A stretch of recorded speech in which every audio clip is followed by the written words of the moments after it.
Hello, everyone, and welcome back to our small business series, Business Unusual. My name is Katie Hurst, and I'm the Director of Communications at Ruby. And today I'm joined by Damien Filiatrault, the CEO of Scalable Path. So I'm a small business. I've determined that outsourcing is a good option for me. I decided I want to work with a platform as opposed to having to go and find the talent myself and save some of that time. How do I evaluate? There are so many different platforms out there now. Yeah, there are. And so I think you got to look at what kind of work you want to get done. Are there specialized agencies or marketplaces that focus on this? You know, Ruby does receptionists. Scalable Path is in software development.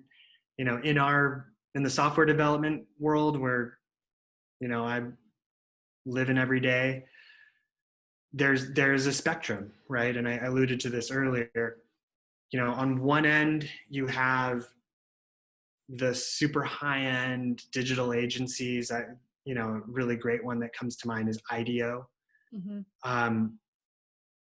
Expensive, right? On the other end, you have Upwork, where you can find any kind of freelancer. And so there's a wide spectrum in between. I'd put Scalable Path somewhere in the middle.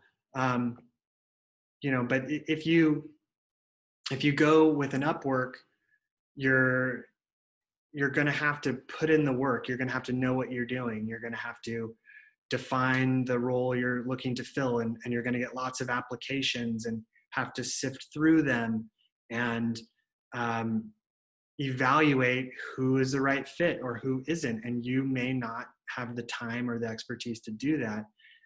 You know, what Scalable Path does is, for a reasonable premium, way less than these digital agencies, we know how to evaluate those people.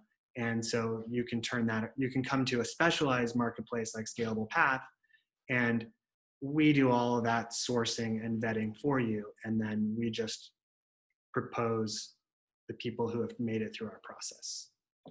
Well, I think it's kind of interesting because it goes back to that concept you said of there are things that we automatically outsource, janitorial, et cetera. So we see value in outsourcing, but it goes from, I don't want to pay a full-time employee, so I was considering this salary, but now all of a sudden I want to go all the way to the other end of the spectrum and pay as cheaply as I can for outsourcing, without really thinking about that in between of what you're losing if it's a race to the bottom with price. There is a support component that you're not paying for that is there. So, you know, you have a customer support team that's available to you to help you.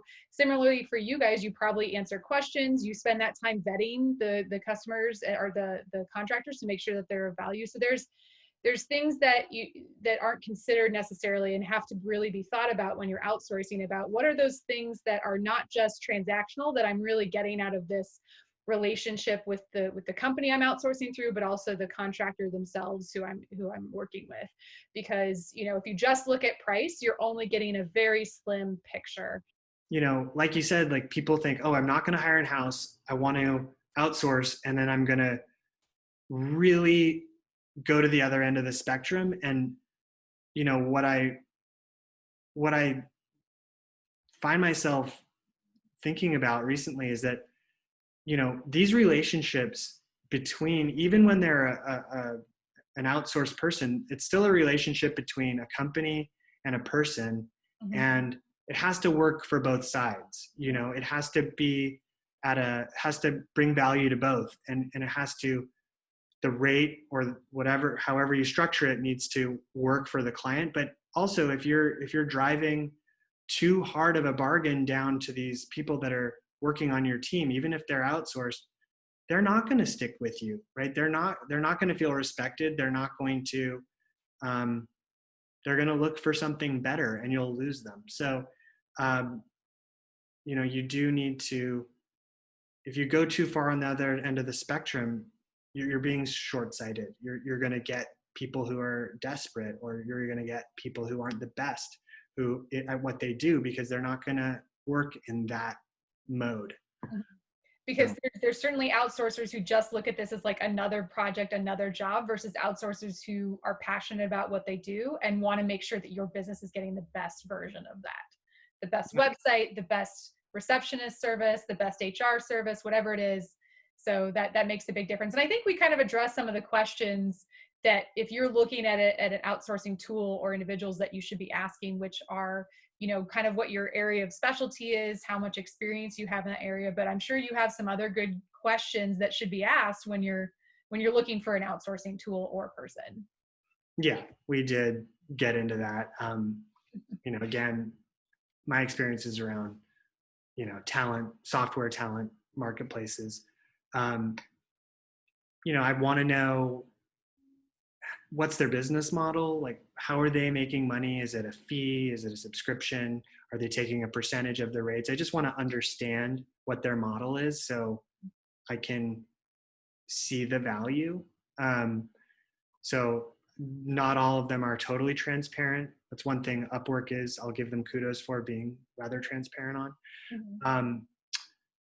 Mm-hmm. What is, we talked about this a bit before, but what is your vetting process? Like, are they people that can just sign up and then they're in your platform, or do you verify? What do you verify with these people? Do you train them, like you said? And then how long will it take for me to get up and running with someone from your platform? That's an important question to ask. Yeah. And I think that's true of lots of different platforms. I've worked with multiple different outsourcing platforms beyond just software development and beyond Ruby. Is, the reason you have that need is it's got to be done. You got to get moving.